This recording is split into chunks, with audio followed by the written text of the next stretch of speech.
There we go.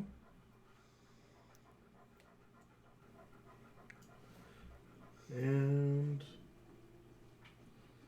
next up, desktop audio is the next thing. I don't have a desktop audio to go with right now because nobody's talking. So this is it today. Two local Ventrue.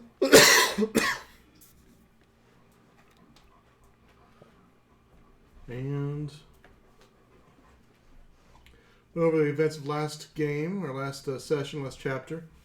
The coterie went to a meeting of the kindred. No. There we go. Okay.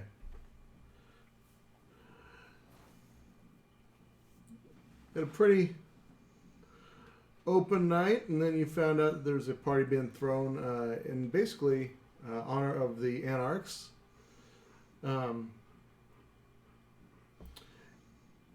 You eventually went there, and first, before that started, you actually, as far as Jack, he tried to pursue getting some werewolves on board with the coterie, with to help in the defense of the new Primogen.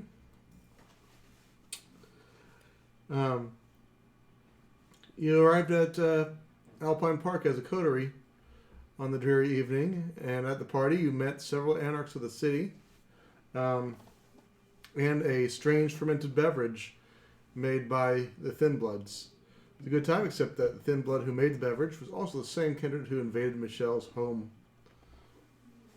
They exchanged a few words. Michelle ended up forcing the Thin Blood into a meeting in the near future. Our new Primogen went up to give an impromptu speech for the crowd and found himself given the gift of wood.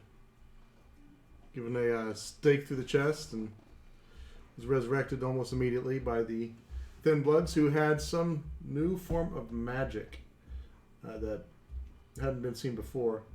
He also got a couple deals where you're where you can resurrect a little bit more easily. And went to Starbright's party. There's some interesting things happening there. Someone basically plotted to take out the designer Felipe as far as his party and everything. The new night. A couple days have passed since the prior session. It's February 4th, 2020. A news report of a virus in China that's been spreading has made it to the United States. A little-known genetic company in San Padre has reportedly gotten swift approval for a vaccine, which is now in production. It's been produced in secrecy, and Nathaniel Fintus has been credited with the swift production of the cure.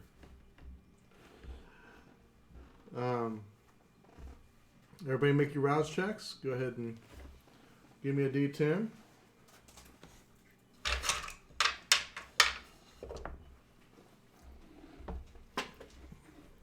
Cool. 10. Nice.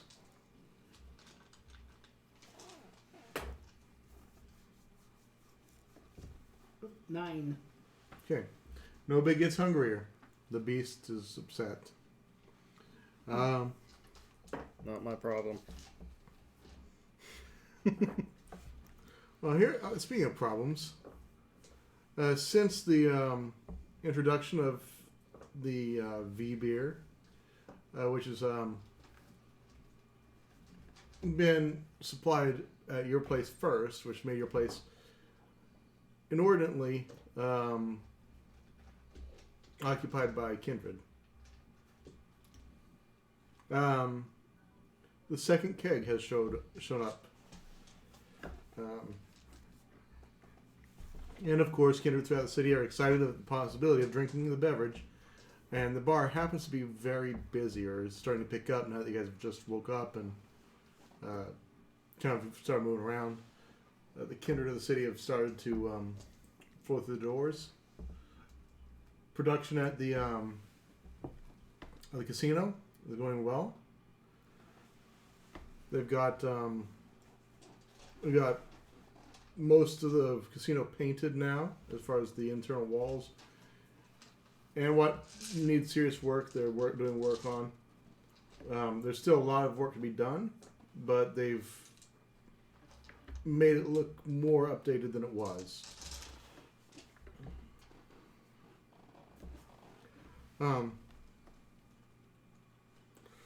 What are you guys doing? The rest of the coterie kind of had their own things happen tonight and went off on their own split ways.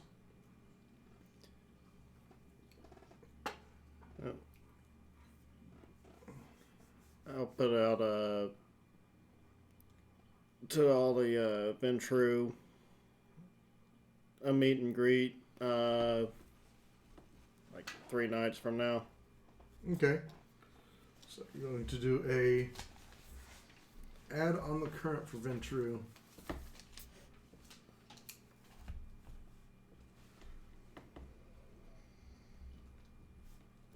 Making a note.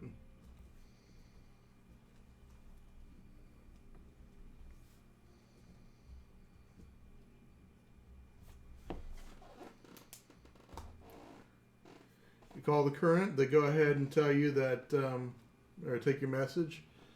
Of course, there's a certified contact there that's actually one of the harpies of the city.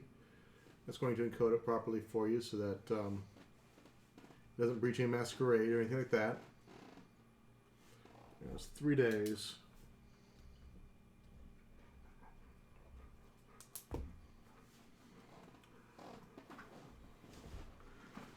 And what are you doing, Jack? Brody's Don't know. talking on his phone. Let's see. Several folks come in and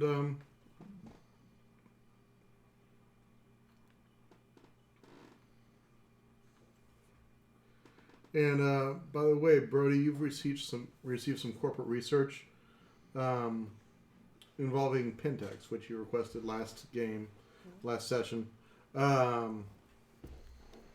Pentex has several listings in the city. It owns most of the oil refineries in the north of the city.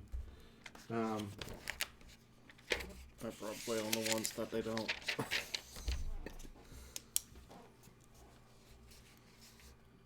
And you notice that there is a genetics company as well that may have been involved in the news recently, but also has some shares of Pentex through it for whatever reason. A genetics what? Genetics company. At Mercurial Medical Research Group.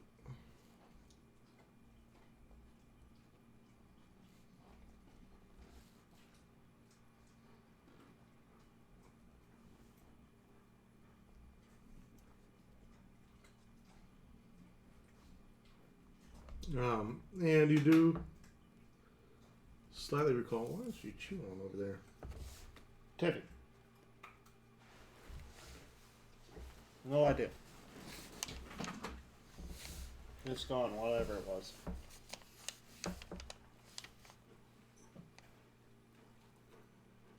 You may be down a model. Yeah, that's what I'm afraid of. That will not come out very nicely.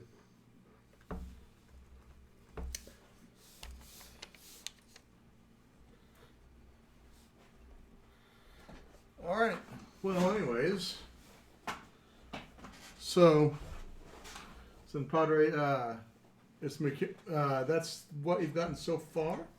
They have some properties in the shipyards as well that run various things. From what you can tell, the outreach from the city is quite large, and you happen to notice that a lot of the deeds and things were co-signed by one Eduardo,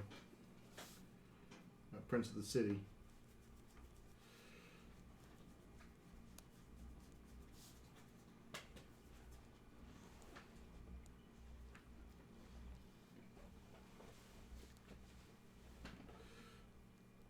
Let's see, what else do we got? I was just thinking when I got into that fight with that guy that tried to shoot me. Well, he actually did shoot me, and I shot him with the Derringer. Would it have made any difference that there were silver bullets in the Derringer? No, not unless it was a werewolf. Okay. Um, Because I thought about that, I always have the Derringer loaded with silver bullets. Most Derringers, I think, only have max of like 2 bullets. yeah, it's just one shotter, but They're just small guns like that. you know, Yeah, I know what a Derringer is. Yeah. Yeah. He's a gambler. it's his boot gun. Not even a boot gun. It's just his little Yeah, He's got his in his sleeve. his insurance. But I remember the first time I used him, there was possibility that we might have. I thought that we might have to tangle with werewolves. So I remember buying silver bullets. So I had to make sure that he has the gun loaded with silver bullets. The one shot that it does have. So, as you're oh, I thought you were saying several, not silver. Oh. as you kind of knowing about the club and that sort of thing, just kind of doing your stuff. Your manager informs you that he has put a limit on the amount of beverages to be shared or to be used. He's put a cap on it. Eddie Zimmerman comes up to you and says, "Yeah, boss. Just so you know, we put a limit on it. Just a couple beverages per individual because we don't want your kind drunk in this establishment." And about this time, you hear a very interested individual, kind of shaggy looking, up at the bartender, said, "I want another. What the hell is stopping you from giving me another?" He goes, "Policy, we can only hand out so much." And you see him look very pointedly at the bartender's eyes. He says, "You will give me another one of those." I look very pointedly at his eyes. And the bartender completely, he's not even paying attention to you at this point. He's just trying to get another beverage. He, the bartender looks at him and goes, "The boss said no. You're stuck." At which point, the individual looks quite confused. And you know full well that he just tried to use one of the more accepted abilities in the city. He just tried to dominate this individual, and for some reason, it just didn't work.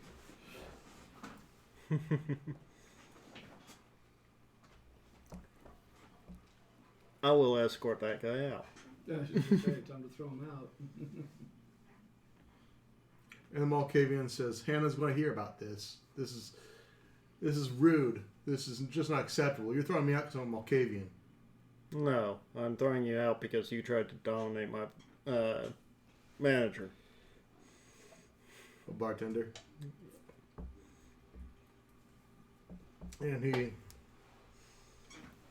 he just he says, "They're going to hear about it. They're all going to hear about it." And goes off as any upset customer would, and just doesn't matter what you say, you know that he is going to make up whatever story fits his needs.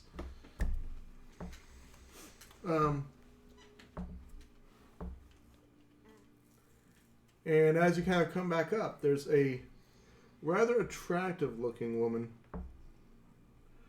A little bit, looks like she may be from, have some origins from India or something to that extent.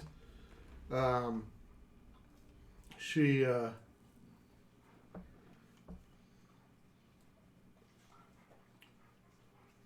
goes, "Brody," Yes. and she extends her hand. "Petra." It's a pleasure. And she is wearing a tailored suit. Quite. Do you take the hand, or do you just say it's a pleasure? I'll take the hand. And she says that Nathaniel Fentis is overstepping his bounds. Can we speak? Sure. And by the way, the beer is in the VIP lounge, the V beer. To limit, so that no people downstairs are going to see it and assume. Yeah.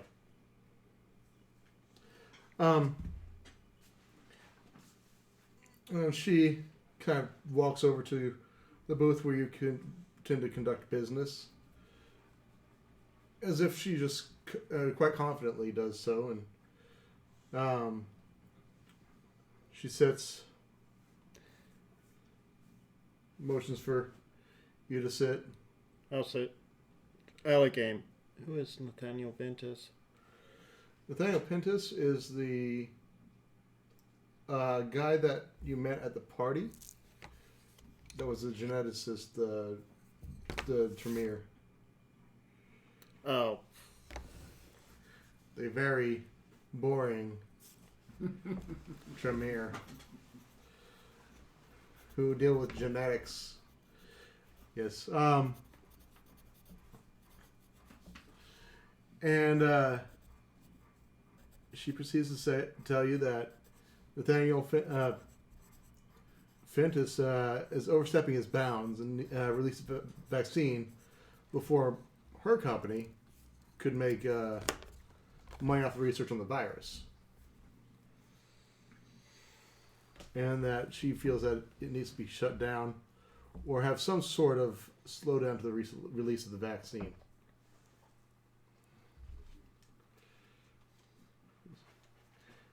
It's atrocious. We can't let them just release this. What, the Tremere are going to take over the city now? They're going to have all the businesses? Yeah, it is coming out fairly quickly, considering it just came into contact here in the States.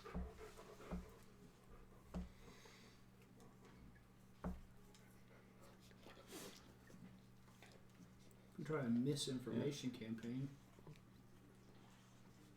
We'll have to see if we can't come up with something. Discredit it so people don't take it and force an investigation. And what you did gather from Mr. Fentis last session is that he probably doesn't give a shit about money all that much. There's probably something behind it, but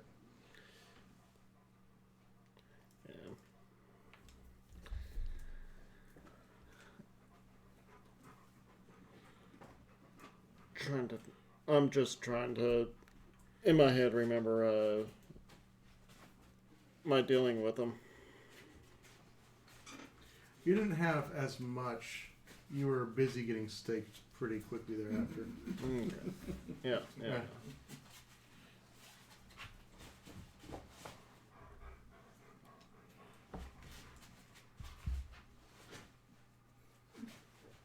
She's getting comfortable. She is. Yeah, the cover's off, so it's not protected. So she just put a hole in it. Actually.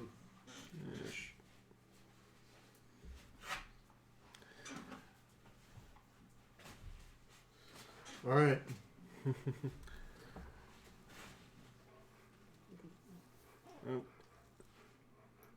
I'll have to see what he's up to, and he's one we'll have to talk to. Yeah, absolutely. We got to get this thing under wraps because I got to make my money here. This asshole's just undercutting everything. I mean, what they do, expect us to sell EpiPens for $10 a pop? I was thinking at least 20. And she goes, currently we're at 60. Woo. But if he does something like this, he's probably going to undercut us. And she acts quite entitled. I'm assuming she's of my kind. You recognize that she is indeed a blue blood like you, and she's coming to you on what she considers to be blue blood business. Whether or not you choose to take up her mantle for a blue blood, as far as anything there is up to you entirely. Because it's business as usual, but they may be testing you to see where you go.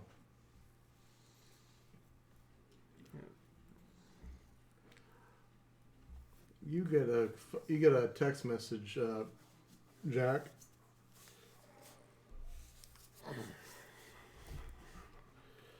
And the text message, it says, "Hey, been at work," and you recognize it as the number of the wolf. Been at work, checking in on the pack mates, and got some good news. We have a meeting tonight at Alpine Park. We recommend you be careful, though.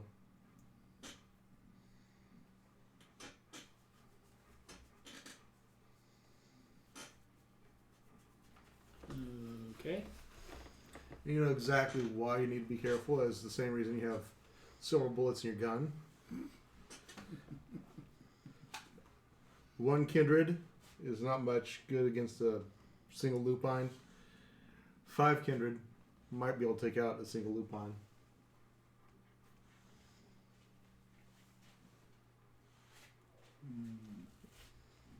I wait for him to get out of his little meeting before I inform him of this meeting. Yeah. She does not take much more of your time. She says what she says. Assumes that because you're the Primogen that you're going to take up her cause and try to override someone else's legitimate business and how they do business. So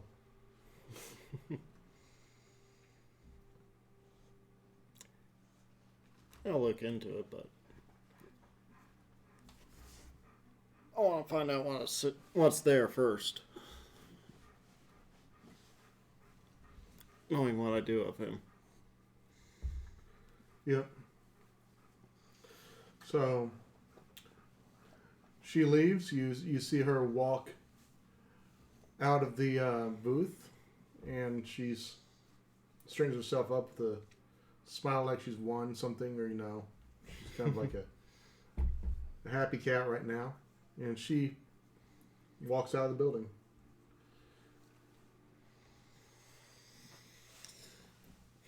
Yeah, I go up and, hey, boss man. Yep. Got a text. The vampires have agreed, not vampires, werewolves have agreed to meet tonight at Alpine Park. Well, that's good news. Yeah. I suggest that we probably inform some other people that we're going up there, just in case something should happen to us. Then somebody else will know. I will inform, what's her name?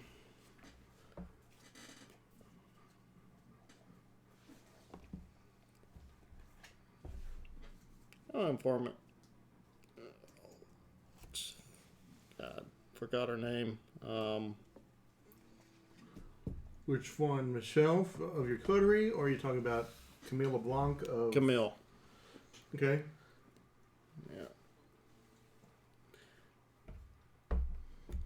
Yeah. And I will also inform her of what has come up on my investigations on... You call her. Yeah. She doesn't accept text messages, that sort of thing, but okay. You certainly give her a phone call. She says, "Hello." Yeah, Camille, this is Brody. Oh, Brody. Wonderful. How are you doing today? I'm doing alright. I've got a little information on Pentex for you. Really? Yes, I did. The genetics company, Marisato, whatever it is. Mercurial Medical Mercurial Medical Research has Group. some ties to Pentex. They also have several properties in the shipyards, and most of the deeds here in the city are co-signed by Eduardo. Interesting. Like most of the industry, and maybe not co-signed, but at least his fingerprints all over it is what you've kind of found through the research. Interesting. So, well, that's nice to know. I'm happy to help any way I can, and include shutting down this business because it is one of the things that's going to ultimately destroy the world we know. Yes. In fact, on that note, I am going to be meeting with some of the wolfies of the town. And she goes, "You're what?" Going to be meeting some of the wolves around here. You realize to get their respect, I had to actually beat one in combat. Oh. I don't think that's going to be something I can do. She puts down her phone, or you hear her kind of like put the phone to her chest, and then you hear muffled. She pulls it up. She goes, "Let's send Hank over there. Okay. He's gonna be he'll be meeting you at your club." And what is this red, like this beer I'm hearing about? It's interesting concoction.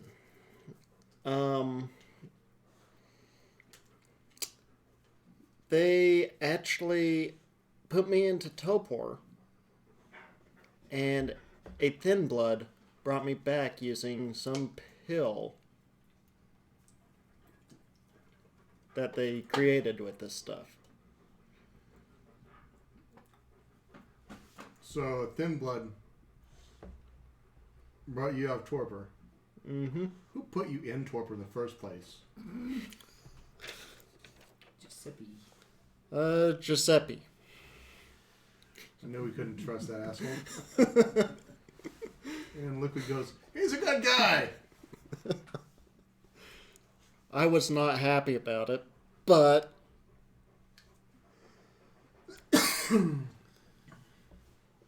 I'm going to let it slide for this one time because it brought a lot of stuff to Revelation. And I want to see where this goes. Okay, that's your prerogative. She starts barking some orders, and she goes, "I have to go. Hank will be there to help you and provide some defense for you if you need it." I appreciate that. And she hangs up the phone. Okay. Well, we're waiting for Hank. Is there anything you would like to do in the meantime? Any steps between? I'm not a fighter, so I don't really...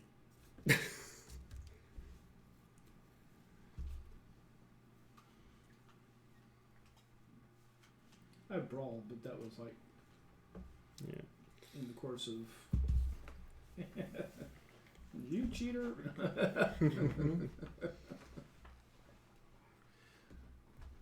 All right. And about 15-20 minutes passes. You see a familiar visage of one of the wolves that you've seen before. Shaggy brown hair, wearing flannel, leather jacket. Still kind of chilly outside. And he walks in and he looks at Eddie Zimmerman and goes, "Where's Brody at?" And Zimmerman goes, "Excuse me, who's asking?" He goes, "I'm not here to play, little man." Do I see this? I'll go down. You see Zimmerman going, "Bouncers?" And No.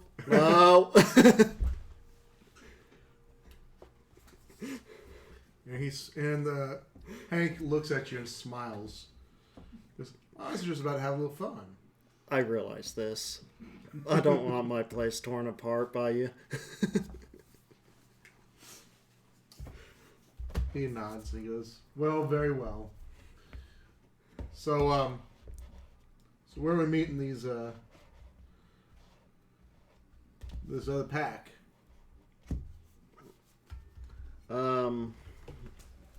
Something park.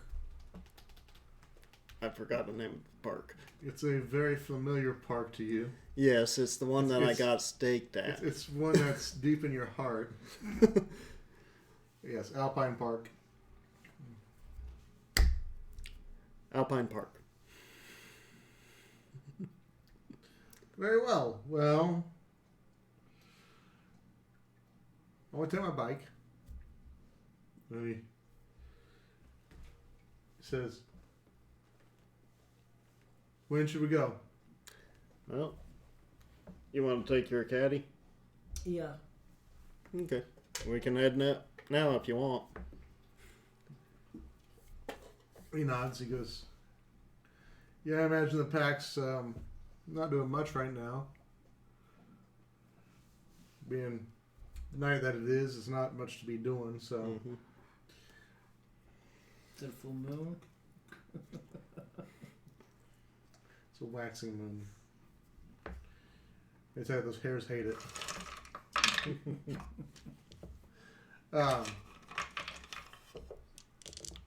You get in your vehicles and make your way through the city to Alpine Park over on the western side of the city. Of course, it looks quite familiar to you guys. You were there just 2 days before. The pavilion's been taken down. It's returned to most of its former glory. And as you're wandering, you kind of realize that she did not give you any real direction on where to show up.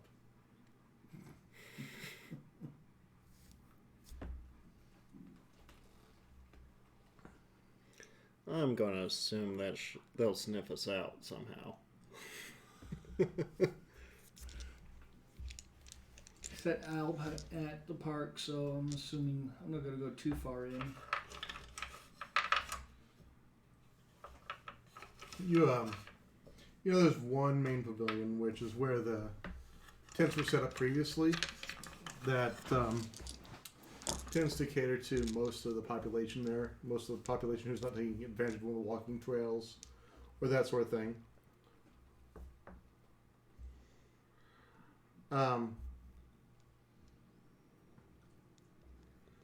And as you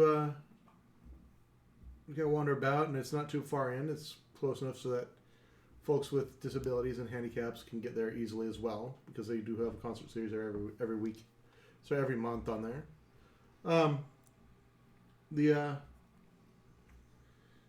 You see the familiar form of your friend, the wolf, come out. Cool. She goes, "Hey, Jack." Hey, how's it going? Says, "Going good." And she goes, "Oh, I see you brought some friends."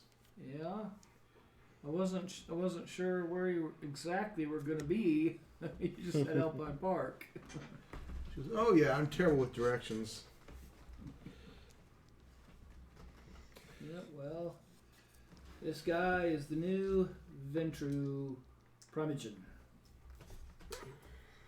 And Hank is accompanying us. And she looks at Hank and she looks admiringly at him. Goes, oh, hot stuff. And Hank looks at her and just smiles. Goes, this night might be worthwhile after all. We established the first time she showed up that she's an attractive woman. Yes.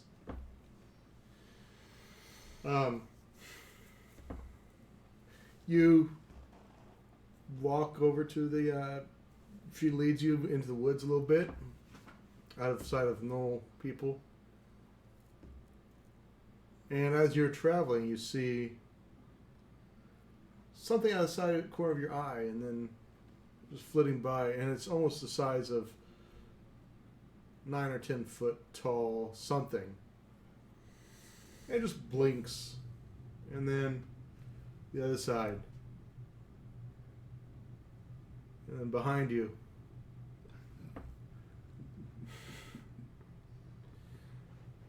And then, Of course, after the two blinks on either side, our heads are kind of on swivels anyway. yeah, it's Yeah.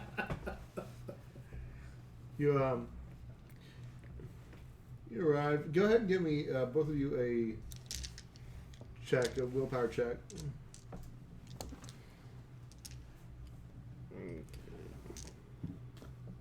Actually, let's go ahead and do a pulling it up. Composure and resolve.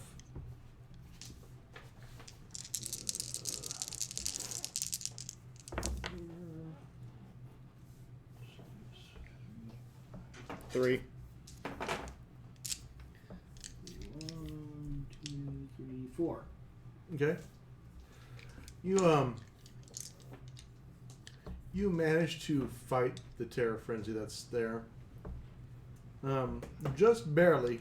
The fear is at the bottom of your heart, and every ounce of every fiber of your vampiric being wants to flee this place because you realize you're too kindred with at least three werewolves in the area. One werewolf you're friendly with, but I can't remember. Is her name Valerie? I believe that's what we gave her. Yes. Val? Just what kind of friends are these? They're not like excitable, are they? She says, "Oh, I never said they're friends." Great. And at this point, she gives you a toothy grin and she says, "But they're willing to listen.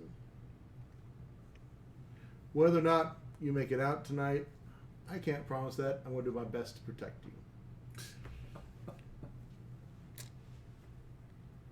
Great. And What are my odds? she says, "As long as you don't say the wrong thing, probably pretty good. You'll be okay." And this coyote walks up out of the shrubs and morphs into a human, naked, just no clothing whatsoever. Just she's another attractive female, tawny, blonde hair, and she says, "Welcome to our territory." Thank you for the invite. She nods at you and she goes, "So, I am called Hannah.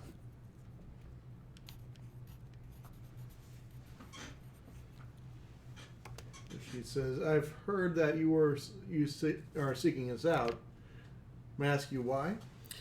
I'm looking for an alliance. A mutual type relationship so that we can both coexist within the city without anyone having any real issues. And she smiles. She goes, coexist. Yeah, well, we, usually when you guys come in our territory, we take care of business. There's a few less of you around, and we go on. I don't know that we're looking for that kind of arrangement. So what else is it that you're bringing?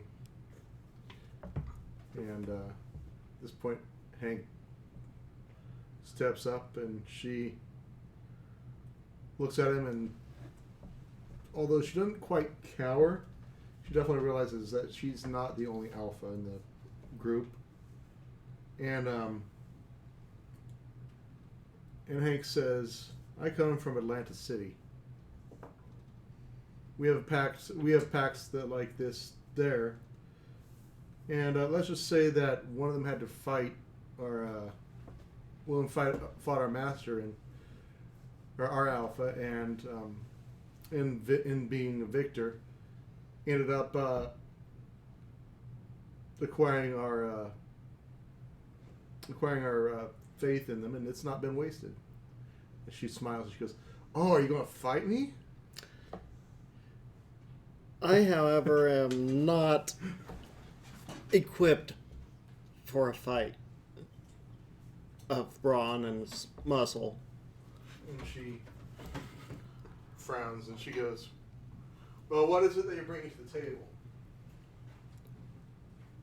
I feel I have the assets necessary to expand your reach. She goes, "I don't need territory. We only take what we need." What would you like? To go and come in that territory. And Hank speaks up and he says, "This one has agreed to take on Pentex." And she gets serious. Her eyes narrow. And the wolf also looks over at you and goes, "Taking on Pentex? Are you kidding me? Your odds just went way down. Not here. Out there." She goes, "You should probably stay in the woods." And the female wolf, Hannah, speaks up, and she says, if you're taking on Pentex, we'll be happy to assist you, provided that the relationship that we have doesn't stop us from defending our territory." I wouldn't expect you to not to defend it. And she says, goes, "Matter of fact, we know that some of our kin are missing, and it's rumored that it's at due to Pentex itself."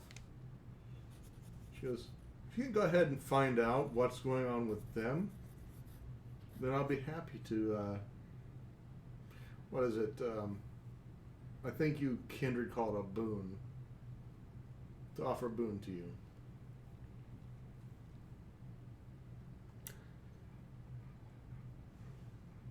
That sounds like an agreeable arrangement.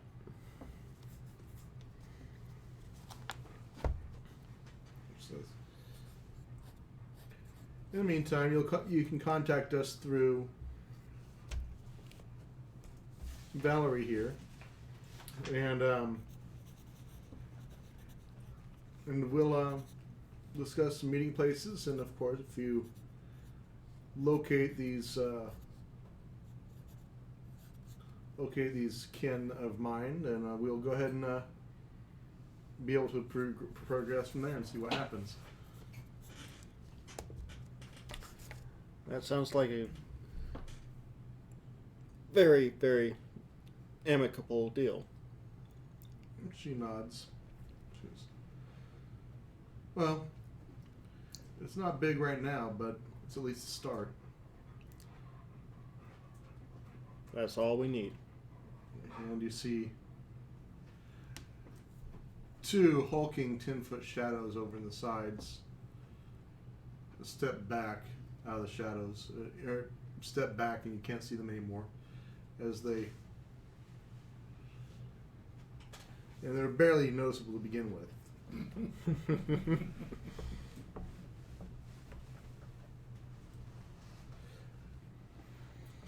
She changes back into a wolf and she lopes off. Into a coyote and she lopes off.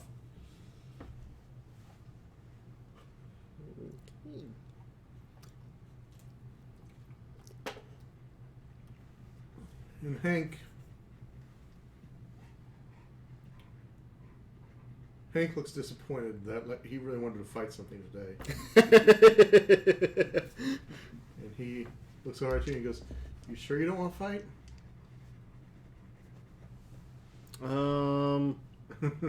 You? Yeah, I'm sure.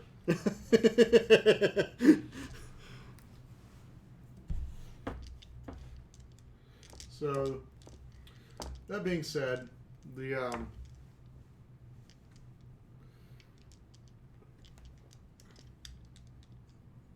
wolf and Hank kind of both say, "Let's not overstay our welcome."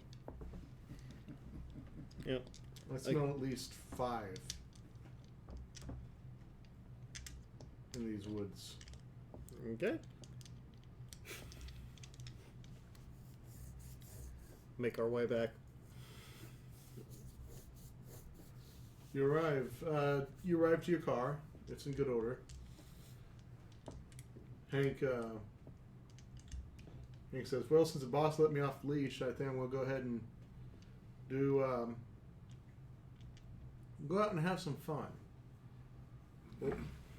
Let's see. You're. Have you heard of this place called the Dusk? I think I can cause some trouble there. Not too much, please. I own that place too. And he goes, "Oh well. In that case, this is no fun." And he goes off, and you assume in search of some sort of tavern or whatnot. And before he goes, he does have a little small private chat with Hannah. And then he flees. He goes off and does his thing. Not Hannah. I'm sorry, Valerie. Valerie. Yeah. And Valerie. Well, that was more productive than I thought, and less bloodshed. So, we'll call it a win. I appreciate the introductions. Yeah. I was thinking of folding that hand for a while. She smiles and she goes, "Oh, they were just trying to intimidate you. They didn't have any real intentions on killing you until they knew what was going on." It's a good thing not much was said. And she goes, "But I would recommend getting a hold of this Pentex group or try to find out what happened there as swiftly as possible." We're already on it. And she nods. She goes ahead and gets on a bike, and she actually starts riding off too. Mysteriously in the same direction as Hank.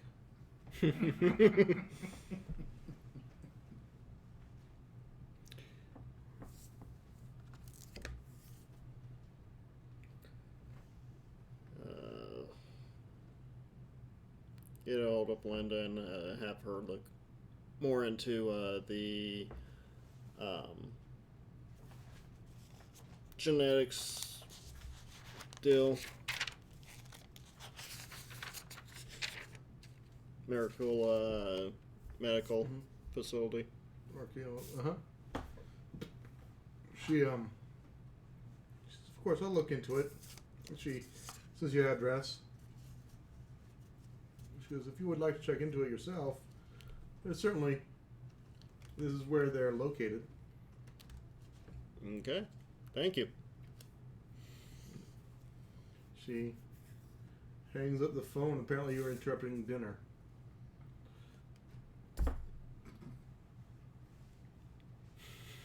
Uh-huh.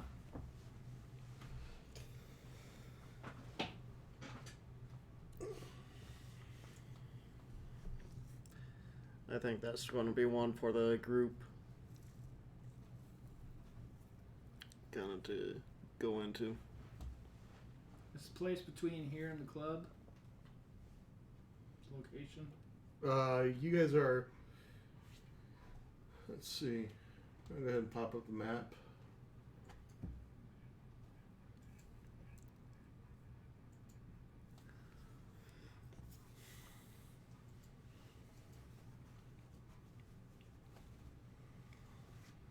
Do this number. So you guys are approximately right around here. Let's see if it's. I haven't updated this. I've actually split them up. It's approximately right here, and Mercurial's around here, next to the shipyards, and then this is where you guys are at.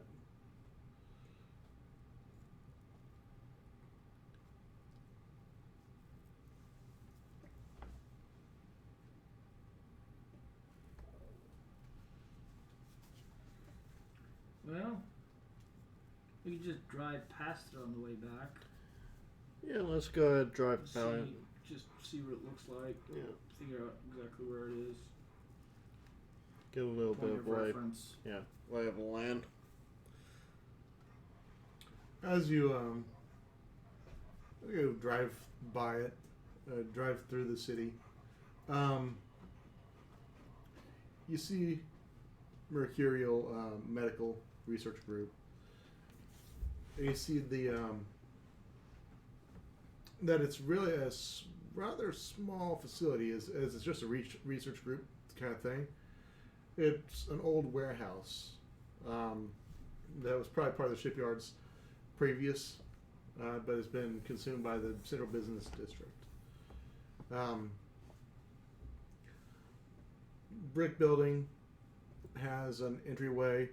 You see a lone individual inside of it right now, just walking around with his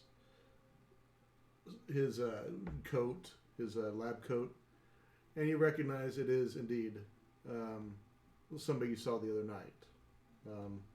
You barely recognize them from the view, but you did notice you especially, and both kind of noticed that he was speaking with Michelle the prior night.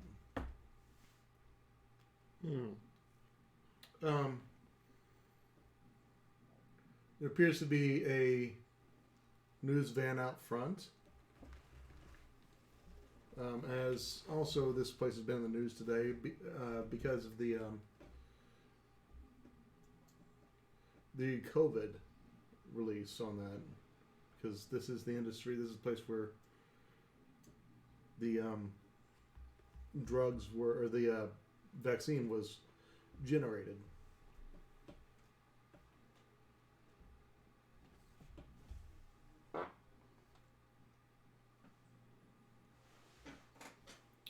Okay. Driving by it then? Yeah, we know where it is and such. Yeah, I'd rather wait till we actually have others with us to. Have some support. Yeah. Okay. Especially with a news van out front. Mm-hmm. Yeah, but I imagine the news van is probably waiting for some story to pop up or another. You do see in the back of it, as you kind of go by as well, a rather large garage, factory garage door kind of thing there.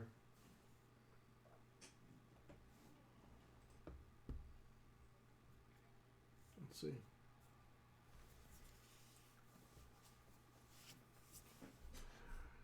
All right, what else would you like to do? I've achieved what I needed to do. far today, anyway. Do you have anything you would like to do, Brian? Or say, Jack? No, not really. Okay. Well, with that, then, we will call this a short night. Go ahead and end the session here.